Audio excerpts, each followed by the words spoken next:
اللہ الرحمن الرحیم۔ السلام علیکم، میں ہوں اقبال سحر اور آپ دیکھ رہے ہیں ریئل نیوز ورلڈ۔ ناظرین، اس وقت ہم آپ سے افسوسناک خبر شیئر کر رہے ہیں۔ افغانستان کے وفاقی دارالحکومت کابل میں وزارت خارجہ کے دفتر کے باہر زوردار دھماکہ ہوا ہے۔ 3 افراد کے جاں بحق ہونے کی اطلاعات۔ میڈیا ذرائع کے مطابق افغانستان کے دارالحکومت کابل میں وزارت خارجہ کی عمارت کے سامنے دھماکہ ہوا ہے، جس میں 3 افراد جاں بحق اور متعدد زخمی ہو گئے۔ عالمی خبر رساں ادارے کے مطابق وزارت خارجہ کی بلڈنگ کے نزدیک دھماکہ اتنا شدید تھا کہ اس کی گونج دور دور تک سنی گئی۔ عمارت اور گاڑیوں کے شیشے ٹوٹ گئے اور بھگدڑ مچ گئی۔ جس وقت دھماکہ ہوا اس وقت سرکاری ملازمین اور مختلف کاموں کے سلسلے میں آنے والے شہریوں کی بڑی تعداد موجود تھی۔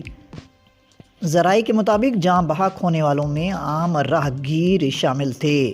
دھماکے کی اطلاع ملتے ہی طالبان اہلکاروں نے عمارت کا محاصرہ کر لیا۔ امدادی کاموں کا آغاز کر دیا گیا ہے۔ ابتدائی طور پر 3 افراد کے جاں بحق ہونے کی تصدیق ہوئی ہے۔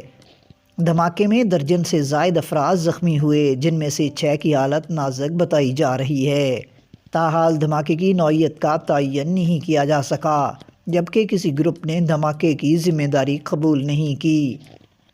تاہم طالبان کے حکومت سنبھالنے کے بعد سے دھماکوں میں داعش خراسان ملوث رہی ہے۔